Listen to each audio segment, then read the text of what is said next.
ગોંડલ તાલુકાના ગુંદાસર ગામે મૂર્તિ વિસર્જન વેળાએ બે પરપ્રાંતીય યુવકો પાણીમાં ડૂબ્યા।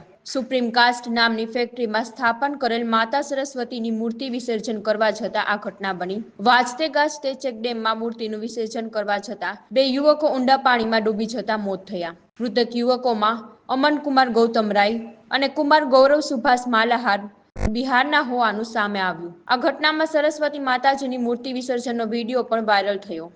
મૃતકોના મૃતદેહને ગોંડલ નગરપાલિકા ફાયર બ્રિગેડે પાણીમાંથી બહાર કાઢી પીએમ અર્થે સરકારી હોસ્પિટલ ખાતે ખસેડાયા। અકસ્માતની ઘટનામાં ગોંડલ તાલુકા પોલીસે તપાસ હાથ ધરી।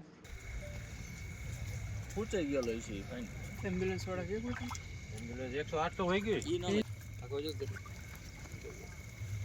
અહીંયા આવો તો બે જણા જાવ તો